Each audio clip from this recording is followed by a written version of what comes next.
My favorite thing about Thomas is the context of Sodor. It's so broad, there's so much to learn about the presence of the island and the ongoings of it. The fictitious island is filled to the brim with obscure engines that run through it. The creator, Wilbert Awdry, made sure Sodor truly felt alive, and that's why I'm given so much joy shining light on these obscure characters by bringing them to life, one of which is featured here, the Red Engine, or as I call him, Wilson. Wilson was included in 2 illustrations of the first Railway series book, 3 Railway Engines. His presence served as a simple background character. He can be seen in the sheds in Edward's Day Out and attempting to push Henry out of a tunnel in The Sad Story of Henry. In the original illustrations by William Middleton, he is arguably portrayed as an LNER B-13.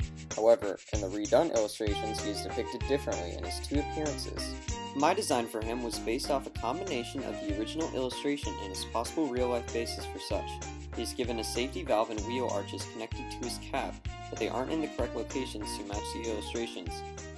He is more or less custom built, with the only original wooden railway made parts being the wheels, chassis, face, smoke box, coal load, and cab. The spoiler was cut from a wooden dowel with holes drilled in for the safety valve and dome, both of which are sanded down Lego pieces. The wheel arches were traced on a piece of balsa wood, cut out, and then sanded. His running board was made from a cut down piece of wood that was then brush painted with acrylic apple barrel paint. His red coat was airbrushed on with Tamiya X7. Once it dried, I applied decals on his cab, boiler, and tender.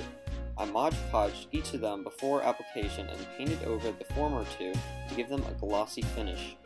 The lining was all done with Tester's gloss black and a thin brush. The face originally belonged to Fearless Freddy, so it was given new eyebrows and teeth to differentiate it. The tender was from a bootleg Emily. It was made to look like Emily's tender, as I thought the one seen in the illustration appeared too simple.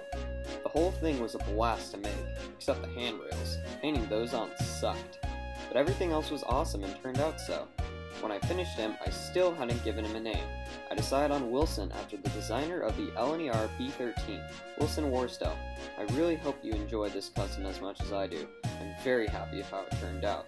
If you have any questions about my creative decisions or anything else, feel free to leave a comment. I love reading what you guys have to say, and advice is always appreciated.